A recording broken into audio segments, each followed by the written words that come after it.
संगत जी, आज की साखी एक मुस्लिम भाई की है। वो भाई बाबा जी के पास आया अपनी एक फरियाद लेकर। तो बाबा जी ने उसकी पूरी बात सुनी। क्या बातचीत हुई उस मुस्लिम भाई में और बाबा जी में, और बाबा जी ने क्या बात समझाई उस भाई को, हम आज की साखी में जानेंगे। तो जो भी भाई बहन इस गुरु कृपा चैनल पर नए हैं, कृपया इस चैनल को सब्सक्राइब कर दे जी, और बेल नोटिफिकेशन को ऑल पे कर दे, और कमेंट बॉक्स में संगत जी राधा स्वामी लिख दे और अपने शहर का नाम जरूर लिखे, राधा स्वामी जी। संगत जी, पहले का जब टाइम था, बड़े बाबा जी का टाइम, तब बहुत ही कम संगत हुआ करती थी। कम संगत होने के कारण क्या होता था, कोई भी मिल सकता था बाबा जी से, कोई भी बात कर सकता था, कोई रोक टोक नहीं थी। तो बिना किसी टेंशन में बाबा जी से कोई भी सीधा ही बात कर सकता था। तो संगत जी, हुआ कुछ ऐसे, एक मुस्लिम भाई बाबा जी के पास आया अपनी फरियाद लेकर। बाबा जी को कहता, बाबा जी मेरा काम नहीं चल रहा, और काम ना चलने के कारण मुझे टेंशन रहती है बहुत ही। टेंशन के कारण भजन सिमरन नहीं होता। तो आप दया मेहर करो मेरे पे, ताकि जो मेरा काम है वो चल पाए और मैं अपने भजन सिमरन पर पूरा टाइम दे सकूं। क्योंकि अगर मेरा काम नहीं चलेगा तो मुझे टेंशन रहेगी, टेंशन में मैं भजन सिमरन नहीं कर पाता हूं। तो बाबा जी बताओ मेरे को कुछ, मुझे क्या करना चाहिए और कैसे करना चाहिए। मुझे कुछ भी समझ में नहीं आ रहा बाबा जी। ना तो मेरा काम चल रहा है, ना ही मेरे घर का जो खर्चा है। जब मेरा काम सही चलता था बाबा जी, हमें किसी चीज की कमी नहीं थी। जैसे रोज का खर्चा, खाना, घर का सब कुछ जो भी था, बहुत ही आपकी दया मेहर थी, बहुत ही बढ़िया चलता था। तो अब मेरा जो काम है वो चल नहीं रहा बाबा जी, तो मैं क्या करूं बताओ आप मुझे बाबा जी। तो संगत जी, बाबा जी उस भाई को समझाते हैं कि देखो, अगर आपको कोई जरा सी भी तंगी परेशानी आ जाती है, हम उसको बहुत ही जल्दी से एक्सेप्ट कर लेते हैं कि मुझे ये प्रॉब्लम आ गई है, मुझे ये तंगी आ गई है। तो जब खुशी आई थी, जब काम अच्छा चल रहा था, तब तो याद नहीं आई। क्या तब आप मिले थे आके कि मेरा बहुत बढ़िया काम चल रहा है, शुक्र है उस मालिक का, किया था शुक्रिया कि मेरा काम बढ़िया चल रहा है, शुक्र है मालिक आपका? नहीं किया था। क्यों नहीं किया था? क्योंकि काम बढ़िया चल रहा था। बढ़िया काम चलने के कारण मन में खुशी थी। मन में जो खुशी थी, फिर हमें कोई टेंशन नहीं थी। तो अब काम बंद हुआ। काम बंद होने के कारण क्या हुआ? टेंशन आई। टेंशन के कारण क्या हुआ? वो मालिक याद आया हमें। वो मालिक याद आने से क्या हुआ? तुम यहाँ खड़े हो, तो बताओ अभी क्या करें। तो वो भाई बोलता है कि बाबा जी आप ही दया मेहर करो, मुझ में तो कोई शक्ति नहीं है, हम तो कुछ नहीं कर सकते। हम तो सिर्फ आपसे बता ही सकते हैं। जो भी हमारा गुरु होता है वो हमारा बाप होता है, और बाप से कोई भी बात छुपी नहीं रहनी चाहिए। इसलिए मैं आपको बता रहा हूं कि मेरा काम नहीं चल रहा, तो मुझे टेंशन है। तो संगत जी, बाबा जी इसको बोलते हैं कि देखो, जो भी होता है, हमारे अच्छे और बुरे दोनों कर्म जब मिलते हैं आपस में, तब एक इंसान का जन्म होता है। तब जो वो इंसान का जन्म होता है, जब उसका अच्छा कर्म चल रहा होता है, उसका टाइम अच्छा होता है। जब उसका बुरा कर्म चल रहा होता है, उसका टाइम बुरा होता है। तो अगर तुम्हारा अभी काम बंद है, तो कोई बुरा टाइम चल रहा होगा, तो बुरा टाइम हम उसको ख़त्म कर सकते हैं। अगर मालिक ने हमें कोई ऐसी चीज़ दे दी है कोई दुख दे दिया है तो उसका कोई कारण होगा। वो जो मालिक है अगर एक दरवाज़ा बंद करता है 100 दरवाजे वो खोलता है हमारे लिए। हमें उस मालिक के साथ कभी भी नाराज नहीं होना चाहिए, हर टाइम उसका शुक्रिया करना चाहिए कि शुक्र है मालिक, तेरा शुक्र है। एक भाई बाइक पे जा रहा होता है, दूसरा भाई साइकिल पे जा रहा होता है। उसके दिमाग में आता है मैं कब बाइक लूँगा। जो बाइक वाला है वो सोचता है मैं कब गाड़ी लूँगा। जो गाड़ी वाला है वो सोचता है मैं इससे बड़ी गाड़ी कब लूँगा। और एक भाई पैदल जा रहा था, वो सोचता है कि मैं कब साइकिल लूँगा। और जो पैदल जा रहा था उसके भी नीचे था जिसके पैर नहीं थे, वो ये सोच रहा था कि काश मेरे पास पैर होते, मैं चल के कहीं पे भी जा सकता। तो अब बताओ, सबके पास जो भी है वो उसी में खुश नहीं है। और दूसरे के पास जो भी उसके पास है वो चीज को देखकर वो बहुत दुखी है। लेकिन हमें क्या करना है, जो हमारे पास है उसे हम एक्सेप्ट करें, उसे हम बहुत ही प्यार से अपनी लाइफ बताए ताकि हमें कोई दुख ना आए। जैसे मैंने बताया, किसी के पास अगर पैर नहीं है वो सोचता है मेरे पास कहीं पैर आ जाए, मैं भाग के जाऊंगा, इधर जाऊंगा, ऐसे ऐसे मुझे बहुत अच्छा लगेगा अगर मेरे पास पैर होते। जिसके पास पैर है तो उसके पास मान लो साइकिल नहीं है, वो बोलता है साइकिल मिल जाए। जिसके पास साइकिल है वो बोलता बाइक मिल जाए। जिसके पास बाइक है बोलता गाड़ी मिल जाए। जिसके पास गाड़ी बोलता बड़ी गाड़ी मिल जाए। तो ऐसे ही संगत जी, जो भी हमारी मन की चाल है सब हमें अपने मन को जीतना है। जिसने अपने मन को जीत लिया उसको कुछ नहीं चाहिए। जिसको कुछ नहीं चाहिए उसको सुख मिलता है, शांति मिलती है। जो हमारा दिमाग इधर उधर ओवर थिंकिंग करता है, ओवर थिंकिंग करनी वो बंद कर देगा हमारा दिमाग। जब हम ये सोच लेंगे जो भी है मेरे पास बाइक है, चाहे पुरानी बाइक है, मैं उसी में खुश हूँ। है तो ना मेरे पास बाइक, में कहीं पे भी जा सकता हूँ। मेरे पास गाड़ी है, चाहे गाड़ी छोटी है तो मेरे पास ना गाड़ी, उस मालिक ने दया मेहर की है। तो हमें कभी भी घबराना नहीं चाहिए, हमें कभी भी टेंशन नहीं लेनी चाहिए कि हमारे साथ क्या हो रहा है, हमारे साथ क्यों हो रहा है। जो क्या हो रहा है, क्यों हो रहा है, इसको निकाल दो अपनी लाइफ से, सारा कुछ अच्छा हो जाएगा। तो अब संगत जी, वो मुस्लिम भाई होता है जो फिर भी वो एक ही बस मुझके मन में होती है कि बाबा जी काम चलेगा तो कब चलेगा, मेरे को बताओ बाबा जी कब चलेगा हमारा काम। हम तो बहुत टेंशन में हैं, हमें कुछ समझ में नहीं आ रहा हम क्या करें क्या ना करें। तो संगत जी फिर बाबा जी उसको एक साखी सुनाते हैं जो मैं आपके साथ अभी शेयर करने जा रहा हूँ। साखी बहुत ही प्यारी है, बहुत ही सुंदर साखी है। ये बाबा जी ने खुद बताई थी उस भाई को, जो मुस्लिम भाई बाबा जी के पास आया था। तो वीडियो को बीच में मत छोड़ना, आपसे दोनों हाथ जोड़ के हमारी विनती है कि वीडियो को पूरा, हम और कामों में तो 1-1 घंटा 2-2 घंटे 2.5-2.5 घंटे दे देते हैं, लेकिन ये 15-20 मिनट की वीडियो होती है जो हमारी लाइफ चेंज कर सकती है, उसको नहीं हम देखते।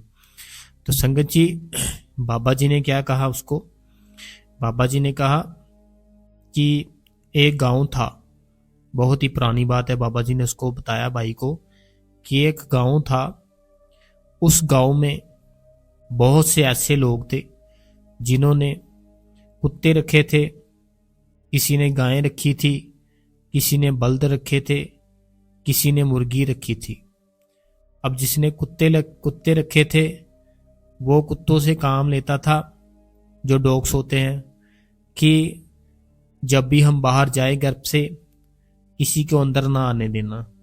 वो डॉग ऐसे करते कि कोई भी आता उसको अंदर नहीं आने देते थे, वो ऐसे उससे काम लेते थे। अब जिसने गायें रखी थी वो क्या करता था, गाय का दूध निकालता था, उसको बहुत ही आनंद मिलता था। रात को दूध पीती थी सारी फैमिली, और वो दूध सेल भी करता था बाहर, उसका खर्चा भी चलता था। तो संगत जी, उसके बाद क्या होता है कि जिसके पास बल्द थे वो अपने बल्द को, पीछे जो लकड़ी की गाड़ी होती है उसको पता नहीं क्या बोलते हैं, तो वो डालकर उससे सामान लोगों का इधर उधर लेकर जाता था। जिस भाई के पास मुर्गी थी वो भाई मुर्गी के जो अंडे होते उस अंडों को निकालता और सेल करता।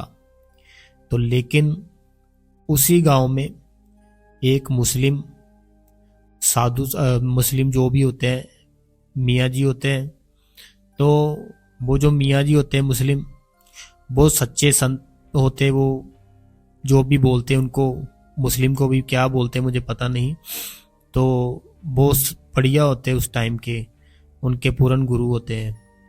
तो उस गांव में संगत जी वो जो होते हैं उस टाइम के वहाँ पे मुस्लिम, वहाँ पे संत, वो क्या करते हैं, वो अपनी कुटिया में ना तो कुत्तों को रखते हैं, ना गाय को रखते हैं, ना कुकड़ी को रखते हैं, ना ही बल्द को रखते हैं। और जो गांव के लोग थे आते जाते वहाँ पे हंसते थे इन पे कि सारा दिन बैठे रहते हो अंदर, ना कुछ तुमको चाहिए होता है, ना तुम कुछ करते हो, तो सारा दिन टाइम कैसे हो जाता है आपका पास, हमें तो कुछ समझ में नहीं आता। तो वो जो मुस्लिम साधु थे, मुस्लिम संत थे, जो वो कुछ नहीं कहते किसी को भी, बहुत खुश रहते और बड़े ही आराम से बड़े ही मजे में रहते। जो भी कोई जाता उनके पास, अगर उनको कोई कुछ भी बोलता तो वो सिर्फ एक ही बात बोलते कि अल्लाह आपका भला करे, वो मालिक आपका भला करे, ऐसे वो उनको बोल देता और कुछ भी नहीं बोलता अपने मुख से। तो हुआ कुछ ऐसे संगत जी कि कुछ गांव के लोग ऐसे थे जो मुस्लिम थे, जो संत उस टाइम के वहाँ पे, उनसे वो प्यार भी करते थे बहुत, उनकी सेवा पे भी जाते थे वो गांव के कुछ लोग। जो गांव होता है उस गांव में सब लोग एक जैसे नहीं होते, कोई लोग अच्छे भी होते हैं। अभी संगत जी क्या होता है, कोई ऐसा टाइम आता है जिसके पास वो डॉग थे वो मर जाते हैं, जिसके पास गायें थी वो भी मर जाती है, कुकड़ी भी मर जाती है, और जिसके पास बल्द थे वो भी मर जाते हैं। और अब जब जितने भी जानवर थे सबके सब एक एक करके उस गांव से मरने शुरू हो जाते और मर जाते सबके सब जितने भी थे। अब क्या होता है संगत जी, ये जितने भी गांव के लोग होते हैं उन जानवरों को कहीं दबा देते हैं कि गांव में बदबू ना फैल जाए। अब ये जितने लोग होते हैं वो सोचते हैं, वो जो मुस्लिम संत थे वहाँ पे उनके पास जाते हैं, वो तो भक्ति में डूबे रहते हैं हर टाइम, उनसे पूछते हैं कि क्या गलती हुई है हमारे से, कहीं हम उनको ऐसे बोलने चले जाते थे बोला बुरा, उसके कारण ना कहीं हमारा ऐसे हो गया हो। उनके पास चलते हैं, उनसे पूछते हैं क्या हुआ है हमारे गांव को कि जितने भी जानवर हैं वो अपने आप ही मरते जा रहे हैं, तो बताओ आप। तो अब क्या होता है संगत जी, सारे गांव के लोग, जितने भी, छोटा सा गांव था आपको पता ही है संगत जी, पहले के गांव कितने छोटे छोटे से होते थे, तो थोड़े से लोग होते थे, प्रेम से रहते थे। तो गांव के जितने भी लोग थे सारे चले जाते उस साधु जी के पास जो संत थे मुस्लिम। वहाँ उनके पास जब जाते हैं, वो गांव से थोड़ी सी दूर होते हैं, कहीं गांव से पास नहीं होते, बल्कि थोड़ी सी कहीं अलग ही उन्होंने अपनी रहने का थोड़ा सा छोटा सा कुछ रखा होता है, कुटिया वगैरह। तो सारा गांव वहाँ चले जाता है। जब वो उस मुस्लिम संत के पास पहुंचता है गांव, रात बहुत हो चुकी होती है। वो बोलते हैं कि ऐसे हमारे पास जिसकी गायें थी वो आता कि मेरे पास गायें थी वो मर गई, जिसके पास कुकड़ी थी अभी वो आता है कि मेरी कुकड़ी मर गई, वो अंडे देती थी, अब कैसे हमारे घर का खर्चा चलेगा। जो दूसरा था बैल वाला, वो बोलता कि मेरी गाड़ी थी बैलगाड़ी, तो मैं कैसे सामान लोगों का इधर उधर लेकर जाऊंगा। सारे जानवर थे जो गांव के, सारे के सारे तो मर गए हैं। ये क्या हुआ, उस मालिक को जरा सा भी तरस नहीं आया। आप तो हर टाइम भक्ति करते हो, आपकी तो बात होती होगी उस मालिक के साथ, तो ऐसे हमारे साथ ही क्यों हुआ, इस गांव में ही क्यों हुआ। आप जवाब दो हमको। उस माली को जरा सा भी तरस नहीं आया कि इस गांव के जितने जानवर हैं, मैं सबको सब जितने गांव के जानवर उनको मार क्यों रहा हूँ। उसको उसने जरा सा भी नहीं सोचा। ऐसे वो गांव के लोग उससे मुस्लिम संत से बातें करते हैं, तो वो फिर से वही बात करते हैं कि जो उस अल्लाह का हुक्म होता है, जो उस राम का हुक्म होता है, जो उस वाहिगुरु का हुक्म होता है, उस पे कभी भी हमें तू मैं नहीं करनी चाहिए। उसकी जैसे मौज है उसे वैसे ही रहना देना चाहिए। हमें अपनी मर्जी नहीं करनी चाहिए। अगर उन्होंने ऐसा किया है, कोई कारण होगा। अगर वो मालिक के एक रास्ता बंद करता है, 100 रास्ते वो और खोल देता है। इसलिए हमें कभी भी उस पर उंगली नहीं उठानी चाहिए। अगर आपके गांव के सारे जानवर मर गए हैं, कुछ हो गया है उनको, तो कोई कारण होगा, तो आपको टेंशन में नहीं आना चाहिए। आप उस मालिक का शुक्रिया कीजिए। कोई ना कोई समय होगा जो आपका निकल गया है। तो वो बोलते कि नहीं, ऐसा कैसे हो जाएगा बताओ, सारे गांव के जितने जानवर थे कैसे एकदम से मर गए। तो वो मुस्लिम संत फिर से बोलते हैं कि ये अल्लाह की मर्जी है, इसमें मैं कुछ नहीं कर सकता, तो ना ही मैंने कुछ किया है।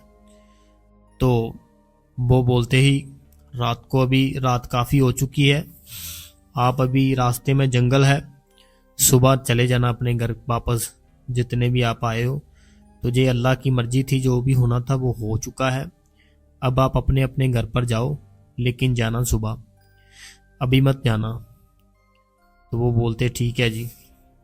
अब क्या होता है संगत जी, उसी गांव से, जो गांव इनका होता है, जो लोग वहां पे उस मुस्लिम संत के पास पहुंचते हैं, उसी गांव से पता चलता है कि उसी रात को उस गांव में कोई डाकू आ गए थे। उस रात को, जिस रात को वो जाते हैं उनसे पूछने, वो डाकू आते हैं, तो उस घर में कोई भी नहीं होता, सारा गांव वहां पे गया होता है उस जो मुस्लिम संत होते हैं उनके पास, और जानवर इनके सारे के सारे मर गए होते हैं। वो जो डाकू होते हैं, वो डाकू बहुत ही खतरनाक होते हैं। वो ऐसे डाकू होते हैं कि सारा कुछ लूटते भी है, सामान भी लूटते हैं, और किसी को छोड़ते भी नहीं है जिंदा, सबको मार के जाते थे। वो ऐसे डाकू थे वो।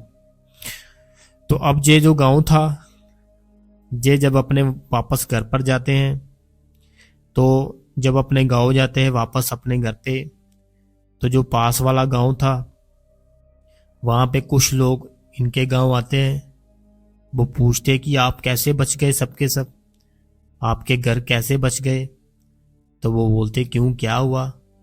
तो बोलते कि रात को वो जो डाकू आते हैं, जो कभी कभी आते हैं साल में एक बार या 2 साल में एक बार ही आते हैं, सारे घर लूट के ले गए साथ वाले गांव के, और सबको वो मार गए जितने भी घर पे थे। तो तुम कैसे बच गए, तो ना ही तुम्हारा कोई सामान लेकर गए वो, ये कैसे हो गया। तो वो फिर बताते हैं कि ऐसे हमारे जानवर इस गांव के सारे मर रहे थे। हम वो जो मुस्लिम संत है जिसका नाम है काफ़ी, उनके पास गए थे रात को उधर ही रुक गए हम, क्योंकि रात पड़ गई थी, इसलिए उन्होंने हमको आने नहीं दिया, तो हम ऐसे वहाँ पर रुक गए। तभी वो बोलते चलो उनको बताते हैं जाकर। फिर से जाते हैं वो उनके पास, तो वो पूछते हैं कि ऐसे साथ वाले गांव में लूट कर ले गए वो। तो वो जो संत होते हैं मुस्लिम, वो बोलते हैं कि देखो, जैसे आपका गांव था, आपके गांव में कोई भी एक नहीं था, सबके सब कल रात को यही थे। अगर आप में से कोई भी वहां पे होता तो उनको पता चल जाना था कि जहां लोग रहते हैं उन्होंने तुम्हारे सारे घर लूट लेने थे, सबको मार भी देना था। लेकिन उस मालिक की मौज है, उस मालिक का हुक्म था कि देखो, ना तो आप मरे, आप सबके सब एकदम से देखो मेरे सामने हो, और ना ही जो आपका घर का सामान था वो डाकू लेकर गए। क्योंकि वो डाकू समझ रहे थे ये वीरान है गांव, जहाँ तो सुनसान पड़ी है, जहाँ तो कुछ मिलेगा ही नहीं हमें, तो उस गांव से वो ऐसे निकल जाते हैं बहुत ही जल्दी। तो ऐसे वो जो मुस्लिम संत होते हैं उनको समझाते हैं कि देखो, जो भी होता है अच्छे के लिए होता है। हमें कभी भी उस अल्लाह के ऊपर, उस राम के ऊपर, उस वाहिगुरु के ऊपर, उस अपने मालिक के ऊपर उंगली नहीं उठानी चाहिए। जो होता है अच्छे के लिए होता है। अगर हम ये सोच ले कि हमारे साथ ऐसा क्यों हुआ, तो हुआ इसलिए क्योंकि आपके कर्म थे और कुछ नहीं है। तो आपको कभी भी किसी भी शिकायत, किसी भी अपने गुरु के साथ अपनी शिकायत नहीं रखनी। बस हर टाइम उसकी खुशी मांगनी है कि ये मालिक तेरी खुशी है, जैसे तू हमें रखे वैसे हमें कबूल है। तो ऐसे संगत जी, बाबा जी ने उस मुस्लिम भाई को साखी सुनाई कि कैसे वो जानवर वहां पे मरना शुरू हो गए, फिर वो उधर चले गए। ऐसे उनका सारे गांव का बचाव हो गया। नहीं तो वो जो डाकू होते उनके घर भी लूट लेते, उनको भी मार देते। ये साखी वो बाबा जी सुनाते हैं उनको, मुस्लिम भाई को। तो फिर वो मुस्लिम भाई होते जो, फिर उनके जो मन होता है उसको शांति मिलती है कि हाँ ठीक कह रहे हैं ये, कि अगर मेरा आज काम नहीं चल रहा 5-7 दिन से, तो क्या हुआ, मुझे कल मिल जाएगा, परसों मिल जाएगा, कोई बात नहीं। तो ऐसे फिर वो मुस्लिम शुक्रिया करता है बाबा जी का कि बाबा जी शुक्रिया आपका कि आपने मुझे सही रास्ता दिखाया, नहीं तो मैं तो कितने दिन से सो नहीं पाया हूँ। हमारे घर में जरा सी प्रॉब्लम आ जाए हमें नींद नहीं आती। कोई भाई ऐसे है, कोई बहनें ऐसी है, कार्ड खत्म हो गया जी मोबाइल का, तो साथ ही टेंशन बढ़ गई। क्यों पड़ गई? कि इसको जल्दी से हम कर लें बस। तो छोटी छोटी बातों से टेंशन, छोटी छोटी बातों से, जैसे कुछ भी, कोई भी बात ले लो, कुछ खाने को दिल कर रहा है, टाइम हो गया काफ़ी, अभी खा के आए, कल ना खा लें। ऐसे हमारे ओवर थिंकिंग चलती रहती है। ओवर थिंकिंग बंद करने का एक ही रास्ता है कि अपनी जो आप सोचते हो, जो अपनी थिंकिंग, उसको चेंज कर दो। सोच को सोच के साथ काट दो। समझ रहे हो संगत जी मेरी बात? जो आप सोचते हो ना, उस सोच को चेंज करके उस सोच को काट दो। आपने फिर क्या सोचना है? आपने सिमरन करना है और बाबा जी का जो सत्संग है, बाबा जी का जो भी है, वो अपने ख्याल में रखना है। तो ये क्या होगा, आपने सिमरन शुरू कर दिया, सोच अपनी चेंज कर दी। जो आपके दिमाग में ओवर थिंकिंग चल रही थी, काम की, बाहर की, दुनिया की, घर की, उस सोच ने आपकी उस सोच को काट दिया। तो ऐसे अपनी ओवर थिंकिंग आप खत्म कर सकते हो संगत जी। तो संगत जी, आप साखियां सुनते हो, सत्संग सुनते हो, बहुत ही धन्यवाद आपका। लेकिन आप कमेंट नहीं करते हो, तो मेरी दोनों हाथ जोड़ के आपसे विनती है कि आप कमेंट में राधा स्वामी जी जरूर लिखे, अपने शहर का नाम लिख दे। और जो भी संगत इस चैनल पर नई है संगत जी, इस चैनल को सब्सक्राइब कर दे, बेल नोटिफिकेशन को ऑल पे कर दे, और बाबा जी की और हजूर जी की प्यारी संगत को राधा स्वामी जी।